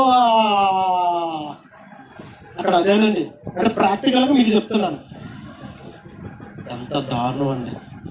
అక్కడ అంటే అందరూ కూడా అలా హేళన చేస్తున్నారంట. అంటే ఈరోజు చాలా మంది చూడండి, అంటే క్రీస్తు మంచోడు బైబిల్ గొప్పతుంది, కానీ క్రైస్తవులే మనం ఒప్పుకోవాలి, క్రైస్తవులే మంచోళ్ళండి అని అంటున్నారా? క్రైస్తవులు మంచోళ్ళు కాదండి అని అంటున్నారు. ఎందుకు అంటున్నారు? ఇదిగో 100 సంవత్సరాల క్రితం ప్రవక్తల ద్వారా దేవుడు రాయించిన మాట. వారు ఏమంటారంట, వారు యెరూషలేము కుమారుని చూసి పరిపూర్ణ సౌందర్యం గల పట్టణమనియు సర్వభూనివాసులకు ఆనందకరమైనటువంటి నగరమనియు ఏడు జనులు ఈ పట్టణమును గూర్చి అయినా చెప్పుకునేది అని అనుకొనుచు గేలి చేసి తల ఊచెదరు. గేలి అంటే ఏం చేయడం అంటే కామెంట్ చేయడం, ఎగతాళి చేస్తున్నారండి. ఎవరిని? మందిరానికి వచ్చిన వాళ్ళండి, మందిరములు బోధింపబడుతున్నటువంటి మాటలను నమ్మి వచ్చిన వాళ్ళండి. ఎందుకు పరిస్థితి ఎలాగైపోయింది?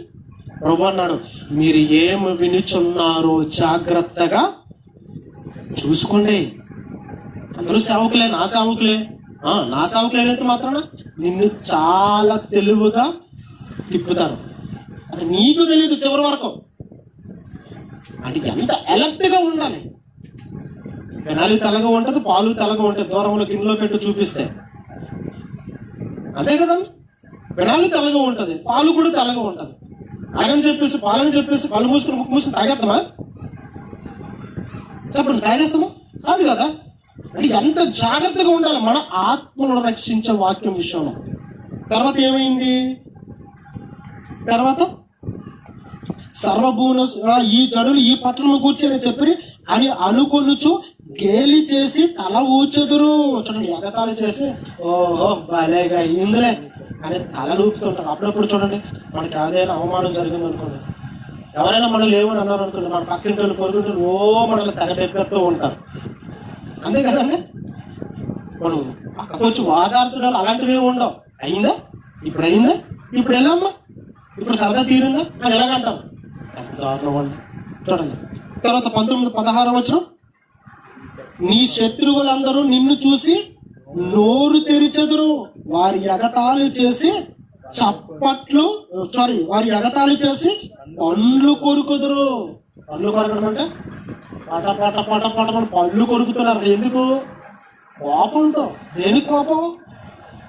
దేవుడి దగ్గరికి అని చెప్పి నిన్ను నమ్మి నీ దగ్గరకు వస్తే ఇప్పుడు మీరేం చేస్తున్నారు?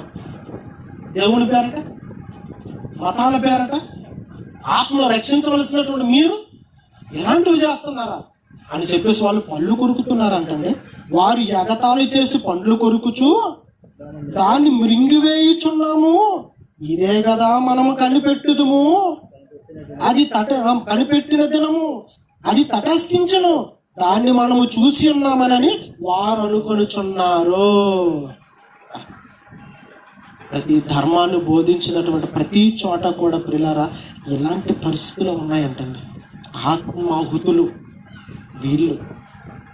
మరి ఇలా మన ఆత్మలన్నీ ఆహుతైపోయే పరిస్థితులు ఒకవేళ ఉన్నాయేమో. అందుకు ప్రభువారు ఏమన్నారు, మీరు ఏమి వినిచున్నారో జాగ్రత్తగా చూసుకోండి. ఒక చర్చికి వెళ్ళిన ఒక క్రిస్టియన్, మసీదుకి వెళ్ళిన ఒక ఇస్లాం, కోవులకి వెళ్ళిన ఒక హిందూ, ఎవరైనా సరే మీరు అక్కడికి వెళ్ళి ఏం వింటున్నారు, వినబడుతున్న ఆ మాటలన్నీ కూడా మిమ్మల్ని ఆత్మలను బలపరిచేవేనా, లేకపోతే ఆత్మలు బలపరిచేటట్టుగా ఉండే అలాగా సైడ్ ట్రాక్ పట్టేస్తున్నారా? చాలా జాగ్రత్తగా ఉండాలండి. మన ఆత్మ రక్షించబడడం అంటే చాలా కష్టం, చాలా కష్టం. బయట ఉన్న ప్రమాదాలు, మనం ఎక్కడికైతే ధర్మాన్ని నేర్చుకుని వెళుతున్నామో అక్కడే ప్రమాదాలన్నీ ఉంటాయి. నిన్ను ఎలాగైనా నీ ఆత్మని నిన్ను రక్షించుకోనివ్వకుండా చేయడం కోసం. మరి ఎలా మన ఆత్మను రక్షించుకుంటాం? ఆత్మలు ఆహుతి అయిపోవడం కన్నా మన దేవుడు మనకి ఇచ్చింది జీవితం కాదు. ఆత్మాహుతులుగా మనం మారకూడదు, ఆత్మ రక్షకులుగా మనం మారాలనేది దేవుని యొక్క నినాదం. మరి ఎలా మన ఆత్మను రక్షించుకోగలం? ఏం చేస్తే మన ఆత్మను మనం రక్షించుకుంటాం, ఎదుటి వ్యక్తి యొక్క ఆత్మను రక్షిస్తాం. ఆత్మహుతి దళాల వల్ల ఏం చేస్తున్నారు? ప్రవక్తలు కానీ సేవకులు కానీ వాళ్ళ ఆత్మలు నాశనం అయిపోతున్నాయి. ఆ మాటలు విన్నటువంటి వారి ఆత్మలు కూడా నాశనం అయిపోతున్నాయి. అది కాదు దేవుడు కోరుకున్నది. నీ ఆత్మను నువ్వు రక్షించుకో, రక్షణలో ఉన్న నువ్వు కూడా ఎదుటి వ్యక్తి ఆత్మను కూడా రక్షించు. మరి ఇది ఎలా సాధ్యమవుతుందో 2 మాటలు చూసుకొని మనం ముగించుకుందాం పిల్లలు. తిమోతికి రాసినటువంటి మొదటి పత్రిక 4వ అధ్యాయం 16వ వచనం చూడండి పిల్లలు. తిమోతికి రాసినటువంటి మొదటి పత్రిక 4వ అధ్యాయం 16వ వచనం. తిమోతికి రాసిన మొదటి పత్రిక 4వ అధ్యాయం 16వ వచనం. నిన్ను గూర్చియో చూడండి, జాగ్రత్తగా చెప్తున్నాడు ఇక్కడ. మనం వెళ్తాం కదా మందిరానికి, కోవిలికి, మసీదుకి, అలా వెళుతున్నట్టు చెప్పే వాళ్ళకి ఇది వర్తిస్తుంది, వినే వాళ్ళకి వర్తిస్తుంది మాట. జాగ్రత్తగా వినాలి. ఏమంటున్నాను? తిమోతికి రాసిన మొదటి పత్రిక 4వ అధ్యాయం 16వ వచనం. నిన్ను గూర్చియో, ఫస్ట్ ఆఫ్ ఆల్ నువ్వు, నేను, మనలను గూర్చియో, తర్వాత నీ బోధన గూర్చియో జాగ్రత్త. ఫస్ట్ నిన్ను గూర్చి నువ్వు జాగ్రత్తగా ఉండు, నిన్ను గూర్చి నువ్వు జాగ్రత్తగా ఉండు. రెండోది, నువ్వు చేస్తున్న బోధ విషయంలో జాగ్రత్తగా ఉండు, లేదా నువ్వు వింటున్న బోధ విషయంలో జాగ్రత్తగా ఉండు. అని చక్కగా చెప్పాడండి. నిన్ను గూర్చి అంటే నువ్వు ఎలర్ట్గా ఉండాలి. నువ్వు అదమరిచి ఏదో మందిరాన్ని కలిపి మరి చెప్పిన వాళ్ళని తప్పులు చెప్తారేంటండి? నిజమే కదండి చెప్తారు, ఏమి మాయలు చెప్పరు కదండి. నువ్వు అదమరుపుగా ఉండకూడదు, నిన్ను నువ్వు అలర్ట్గా ఉండాలి. ఒక ప్రమాదకరమైనటువంటి స్థలంకి వెళ్ళేటప్పుడు ఎంత జాగ్రత్తగా ఉంటారండి? చెప్పండి, ఎంత జాగ్రత్తగా ఉంటారు? మనకి ప్రమాదకరమైన స్థలాలు బయట ఎక్కడా లేవు. ఎక్కడున్నాయి అసలైన ప్రమాదకరమైన స్థలాలు? మనం వెళుతున్న మందిరాలే. మనం వెళుతున్న మందిరాలే మన పాలిటి ప్రమాదకరమైన స్థలాలుగా మారిపోయి. ఎందుకనంటే ఈరోజు ధర్మాన్ని బోధించినటువంటి వారి విషయాలు ఎలా ఉన్నాయి. అందుకనే నిన్ను గురించి ఫస్ట్ ఆఫ్ ఆల్ నువ్వు జాగ్రత్తగా ఉండు. చెప్పేవాడికి చెబుతున్నాడు, వినేవాడికి చెప్తున్నాడు. నిన్ను గూర్చి అలర్ట్. నువ్వు వాక్యాన్ని సందర్భానుసారంగా ఎదుటి వ్యక్తి యొక్క ఆత్మను రక్షించే క్రమంలో సత్యాన్ని ఉన్నట్టుగా చెప్పడానికి నిన్ను నువ్వు సిద్ధపరుచుకో. ఇది చెప్పే వాళ్ళకి చెప్తున్నారు, వినడానికి వెళ్ళేవారు కూడా నువ్వు ఏం వినడానికి వెళ్తున్నావో నిన్ను గురించి నువ్వు జాగ్రత్త. రెండోది, నీ బోధన గురించి జాగ్రత్త. చెప్పేటప్పుడు కూడా ఏది కూడా దుర్లాభాపేక్ష, చెడ్డదానిని దేనిని కూడా నువ్వు ఆశించుకున్నా చక్కగా నువ్వు బోధించేవాడవై ఉండాలి. ఆ ఎదుటి వారి యొక్క ఆత్మను ఎలాగైనా రక్షించి అమరత్వానికి అనగా స్వర్గానికి నడిపించే ఆ యొక్క క్రమంలోనే నువ్వు బోధించాలి. అలా ఎప్పుడైతే ఈ నిర్ణయాన్ని నువ్వు తీసుకుంటావో, నిన్ను గురించి నీ బోధన గురించి ఎప్పుడైతే నువ్వు జాగ్రత్త పడతావో అప్పుడు ఫలం ఏమొస్తుందంట? అప్పుడు నువ్వు ఎలాగూ చేసిన ఎడలా నిన్ను నువ్వు కాపాడుకుంటావు. ఇప్పుడు నీ బోధన వినే వాళ్ళు కూడా నువ్వు రక్షించుకుంటావు. ఆత్మరక్షకులుగా మనం మారిపోతాం. ఎప్పుడు మనం ఆత్మరక్షకులుగా మారుతాము చెప్పండి? ఎప్పుడు ఆత్మరక్షకులుగా మారుతాం? చేసే బోధ చేసిన వాళ్ళు కూడా ఏ బోధ చేస్తున్నారో, ఏ చెడ్డదానిని ఆశించక, ఎవరు మన్నలను పొందక, ఎవరు కానుకలను ఆశించక, వ్యక్తికి ఒకలాగా, సంఘానికి ఒకలాగా, పరిస్థితులకు ఒకలాగా బోధలు బోధించక, ఉన్నది ఉన్నట్టుగా నిక్కసిడైనటువంటి బోధగా చక్కగా యథార్థంగా బోధించేటట్టుగా నిన్ను నువ్వు జాగ్రత్త పడు. వినే వాళ్ళకి చెప్తున్నాడు, వాళ్ళు ఏ బోధ చేస్తున్నారు, ఎందుకు ఇది వాక్యానుసారమా కాదా, ఇది ఎందుకు ఇది మనకి అప్లై అవుతుందా అవ్వదా, నువ్వు కూడా జాగ్రత్త. నిన్ను గూర్చు, నీ బోధన గూర్చు ఆ మందిరంలో నువ్వు జాగ్రత్త పడితే అప్పుడు బోధ బోధించేవాడు ఆత్మను తను కాపాడుకుంటాడు. జాగ్రత్త పడితే ఆ బోధ విన్నటువంటి వాళ్ళు కూడా వెరుగుడు మంచిగా వాక్యం చెబుతున్నారా, దీన్ని మనం స్వీకరిస్తే మన బ్రతుకులు మారితే, మన జీవితాలు మారితే అనే విషయం నీకు అర్థమైపోతే అప్పుడు నీ ఆత్మ కూడా రక్షించుకోండి. ఎలాగో నువ్వు చేసిన ఎడల ఏం జరుగుతుందంట, నిన్నును నీ బోధ వినేవారిని కూడా నువ్వు రక్షించుకుందువు. ఇది ప్రభువు యొక్క సంకల్పం. ఆత్మరక్షకులు మనమే కావాలి. ఆత్మహూతులుగా మనం మారకూడదు, ఆత్మహూతు దళాలుగా మారకూడదు. అది దేవుని సంకల్పం కాదు. దేవుని సంకల్పం, దేవుని కోరిక ఏంటంటే మందిరానికి వెళ్ళిన తర్వాత ఎవరు నమ్మి మందిరానికి వెళుతున్నామో ఆ నమ్మకాన్ని బోధించినటువంటి వ్యక్తి జాగ్రత్త కలిగి ఉండాలి. ఆ నమ్మకాన్ని కలిగి వినడానికి వెళుతున్న వ్యక్తులు కూడా జాగ్రత్తగా ఉండాలి. ఇద్దరు కూడా, బోధించేవాడు, వినేవాడు. అప్పుడంటే మన ఆత్మలను రక్షించుకుంటాం, అప్పుడంటే మన ఆత్మలను మనం కాపాడుకుంటాం. అప్పుడు నిత్యజీవానికి వెళుతామండి. అప్పుడు నిత్యజీవానికి వెళుతాం కాబట్టి మనం విన్నటువంటి ప్రతి బోధ కూడా జాగ్రత్తగా ఉండాలి అని చెప్తున్నాడు. హెబ్రీ పత్రిక 10:39, హెబ్రీ పత్రిక 10వ అధ్యాయం 39వ వచనం చూడండి.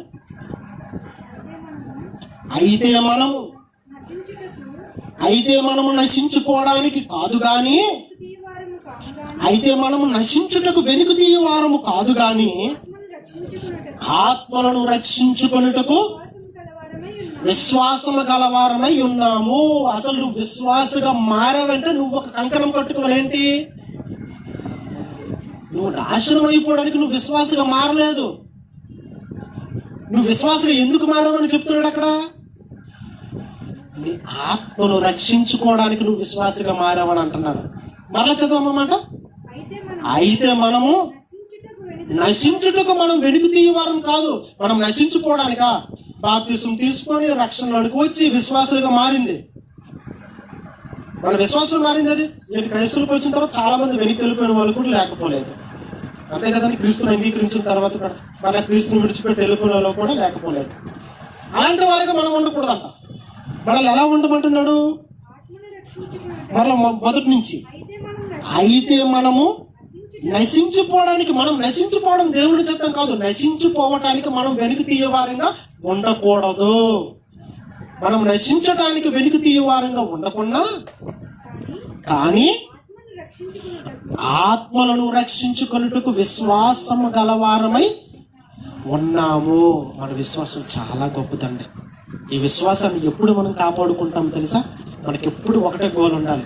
నేను విశ్వాసిగా మారినది మొదలుకొని మరణించినంత వరకు నేను ఎందుకు విశ్వాసిగా మారానంటే నా ఆత్మను కాపాడుకోవడానికే, నా ఆత్మను రక్షించుకోవడానికే.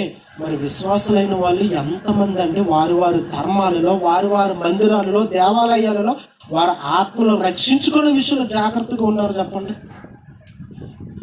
ఎంతమంది జాగ్రత్తగా ఉన్నారు? జాగ్రత్తగా ఉండాలి. ఎవరో వచ్చి మనల్ని ఏదో చేస్తారు అది కాదు, మన ఆత్మలను మనమే రక్షించుకోవాలి. అదే అన్నాడు ఆయన. మనం నశించుటకు వెనుక తీయవారు కాదు కానీ మన ఆత్మలను రక్షించుటకు విశ్వాసము గలవారమై ఉన్నాము. మనం ఆత్మహూతులుగా మారిపోకూడదు పిల్లారా. మన ఆత్మలను మనం రక్షించుకునే వారమై ఉండాలి. ఆ రక్షించేది ఏంటి? యాకోబు 1:21 అంటాడు కదా, శక్తి కలిగినటువంటిది. అంత శక్తి మన ఆత్మను రక్షించట అంత శక్తి దేనికి ఉందంటే ఇదిగో ఈ వాక్యానికి. మరి ఆ వాక్యం బోధించే వాళ్ళు అంత జాగ్రత్తగా బోధించాలి. ఆ వాక్యాన్ని వినేవాళ్ళు, నేర్చుకునే వాళ్ళు కూడా ఎంత జాగ్రత్తగా నేర్చుకోవాలి. అందుకే అక్కడ అంటున్నాడు, ఆత్మను రక్షించే వాక్యాన్ని ఎలా అంట, సాత్వికమైన మనస్సుతో అంగీకరించండి. ఆ మాట ఉంది అక్కడ, చూడండి, చదవండి ఒకసారి ఆ మాట, ముగించుకుందాం. అందుచేత సమస్త కల్మషమును, వెర్రవీగుచున్నటువంటి దుష్టత్వమును మీరు మానేయాలి. మాని లోపల నాటబడి మీ ఆత్మలను రక్షించేది, ఆహుతి చేసేది కాదు, మీ ఆత్మలను రక్షించే శక్తి గల వాక్యాన్ని మీరు ఇప్పుడు ఏం చేయాలి, సాత్వికంతో అంగీకరించమన్నాడు. ఏంటి అంగీకరించమనడంలో సాత్వికం అన్న పదాన్ని ఎందుకు పెట్టాడో ఒక్కసారి ఆలోచించండి. అంటే మనం అంత ఆషామాషిగా వాక్యాన్ని మనం యాక్సెప్ట్ చెయ్యం, అంగీకరించాం. ఎలా? వాక్యం దగ్గరకు వచ్చిన వాళ్ళందరూ కూడా ఏదో ఒక లోపంతో ఉన్నవాళ్ళే కదండి. మందిరానికి వచ్చిన వాళ్ళు ఏదో ఒక లోపంతో ఉన్నవాళ్ళే కదా. లోపంతో ఉన్న వాళ్ళని ఇప్పుడు క్రమపరిచేది ఏంటి చెప్పండి? క్రమపరిచేది ఏంటి? మాట్లాడారు కదా. క్రమపరిచేది ఏంటి? వాక్యమే కదా. వాక్యమే కదా ఒక విశ్వాసాన్ని క్రమపరిచేది. క్రమపరచడం అంటే ఆ విశ్వాసంలో ఉన్నటువంటి లోపాన్ని సరిదిద్దేది. అంటే ఇప్పుడు సరిదిద్దబడుతున్నటువంటి ఈ వాక్యం లేదా విశ్వాసి, ఆ విశ్వాసిని సరిచేసే వాక్యం చెబుతునేటప్పుడు ఆ లోపం ఉన్నటువంటి విశ్వాసి అంత తేలిక మాట అంగీకరిస్తాడండి. నా గురించి చెప్తున్నారు వాక్యం, మీరు మాకు చెప్పేటోళ్ళు ఏంటి? ఇలాంటి సటార్లు వేసిన వాళ్ళు విశ్వాసాలు ఎంతమంది ఉంటారు చెప్పండి? వాక్యం అంత ఈజీగా ఎవరు అంగీకరించరు. అంగీకరించాలంటే నువ్వు సాత్వికుడు అయి ఉండాలి. ఎదుటి వ్యక్తి నీలో ఉన్న లోపాన్ని సరిదిద్దేటప్పుడు నువ్వు ఎదురు తిరగడం కాదు, దాన్ని డిఫెన్స్ చేయడం కాదు, దాన్ని ప్రతిఘటించడం కాదు, దాన్ని కామెంట్స్ చేయడం కాదు. నీలో ఉన్న లోపాన్ని సరిదిద్దడంలో ఆ వ్యక్తి యొక్క ముఖ్య ఉద్దేశం ఏంటంటే నీ ఆత్మను రక్షించడమే. మరి అలాంటప్పుడు నువ్వు దాన్ని స్వీకరించగలుగుతున్నావా? లేదు, నా గురించే మాట్లాడుతున్నారు. అవును, నీ గురించే, వాక్యం నీ గురించే కదా. మరి నా గురించే చెప్తున్నారు అంటే వేటు కొత్తగా మరలా చిన్నపిల్లలాగా ఏంటి? వాక్యం ఎవరి గురించే? నా గురించేనా? అమ్మ నీ గురించేనా? అమ్మ నీ గురించేనా? లేదండి నా గురించి కాదని అంటామా మనం? మరి కొత్తగా ఇదొక డైలాగ్ అంటారండి, నా గురించి అంటున్నారు నేను. మరి నీ గురించే. ప్రభు నీ కోసమే రాయించాడు కదా బైబిల్, నీ కోసమే కదా ఈ మాటలు. నీలో ఉన్న లోపాన్ని సరిదిద్దుకోమని కదా. మరి దాన్ని సరిదిద్దుకోవడంలో ఎక్కువ మంది అసలు ఇష్టపడరు. 99% మంది అంగీకరించారండి. అలా ఎప్పుడైతే నీలో ఉన్న లోపాన్ని వాక్యం ద్వారా నేను సరిదిద్దుతూ ఉంటానో దాన్ని నువ్వు అంగీకరించి, నిజమే కదా, నా మంచి కోసమే కదా, నాలో ఉన్న లోపాన్ని సరిదిద్దడం కోసమే కదా, నన్ను మంచివాడిగా మార్చడం కోసం కదా, నా మేలు కోసమే కదా ఈ మాటలు చెప్పాడని నువ్వు అంగీకరించాలంటే నువ్వు ఎంత గొప్ప వ్యక్తివై ఉండాలో తెలుసా? నువ్వు సాత్వికుడివై ఉండాలి. సాత్వికులే కదండి వాక్యాన్ని అంగీకరిస్తారని బైబిల్ చెప్పిందండి. సాత్వికం మీ ఆత్మలను రక్షించే శక్తి కలిగిన వాక్యం. అది మీ ఆత్మలను ఏం చేస్తుందంట? దాన్ని మీరు అంగీకరించాలంటే మీరు సాత్వికమైన మనస్సుతో దానిని అంగీకరించాలి. మీరు సాత్వికం ఉంటేనే తప్ప మీరు వాక్యాన్ని మీరు స్వీకరించలేరు, అంగీకరించలేరు, మీ ఆత్మను రక్షించుకోలేరు. మీరు సాత్వికులు కాకపోతే. సాత్వికులైన దానికి వ్యతిరేక పదం ఏంటండి? ఏమనుందా? సాత్వికులు కోపిస్తులు, పొగరు, గేర ఇలాంటి అంటారు కదండి. సాత్వికులైన వాళ్ళు అయితే కూడా ఎవరిని ఏమనరు, అలాగంటారు. ఎన్ని మాటలు అన్నా ఏమనరు, ఎన్ని తిట్టినా ఏం పట్టించుకోరు. అయ్యో నా మేలు కోసమే కదా, నా మంచి మేలు కదా. అది మరికొంతమంది అన్నారు, ఒక మాట అన్నామా లేదో పుల్లో వచ్చి పడిపోతుంటారు. ఎవరు? విశ్వాసులే. మరి అలాంటి వాళ్ళు ఎప్పుడు వాక్యాన్ని అంగీకరించగలరు? 100 ప్రసంగాలు చెప్పండి, 100 ఆయత్తులు ప్రకటింపనివ్వండి, 100 పూజలు చేయనివ్వండి, అంగీకరించే మనస్సు లేనప్పుడు అతని ఆత్మ ఆహుతికే ఆహుతి అవుతుంది తప్ప రక్షణలోనికి వెళ్ళదు. పిల్లలు, ఆ ఆత్మ రక్షించబడాలంటే ఈ వాక్యాన్ని సాత్వికవంతులుగా మనం మారితేనే తప్ప దీన్ని అంగీకరించలేం. అలా మారాలని ఈ పాఠం ద్వారా కోరుకుంటూ, ఆత్మహుతులుగా ఉంటామా, ఆత్మ రక్షకులుగా ఉంటామా? ఎలా ఉంటాం చెప్పండి? పాఠం ఆత్మహుతుల, ఆత్మరక్షకుల? ఆత్మరక్షకులుగానే మనం ఉండాలి. మన ఆత్మను మనం కాపాడుకోవాలి. అనేక ఆత్మను రక్షించే సువార్తను ప్రకటించాలి. కళ్ళు మూసుకుని ప్రార్థన చేసుకున్నాం. పరిశుద్ధుడైన మా తండ్రి, ఘనమైన నీ నామానికి వందనాలు ప్రభా. మా ఆత్మలను రక్షించే వాక్యం నాయన మేము స్వీకరించి అనేక మంది ఆత్మలను రక్షించే వారంగా మేము ఉండాలన్నదే మీ కోరిక. కానీ ఈరోజు సమాజంలో ఎక్కువ శాతం ఆత్మలన్నీ కూడా నిత్య నరకాగ్ని దండకి ఆహుతి పరిచే వారంగానే ఉన్నారు తండ్రి. అలాంటి వాటిలో మేము చిక్కుపోకుండా ఉండాలని అంటే వాక్యం వినటంలో, చదవటంలో, నేర్చుకోవటంలో మేము ఎన్నో జాగ్రత్తలు తీసుకోవాలని ఈ పాఠం ద్వారా మాకు ఎన్నో గుణపాఠాలు నేర్పించారు తండ్రి. పాఠంగానే పరిమితం కాకుండా మమ్మల్ని మేము జాగ్రత్త పరుచుకునగలిగే ఒక మెలకువను మాకు అనుగ్రహించమని కోరుతూ క్రీస్తు వారి పేరటి ప్రార్థన వేడుకుంటున్నాం తండ్రి. అందరికీ వందనాలండి.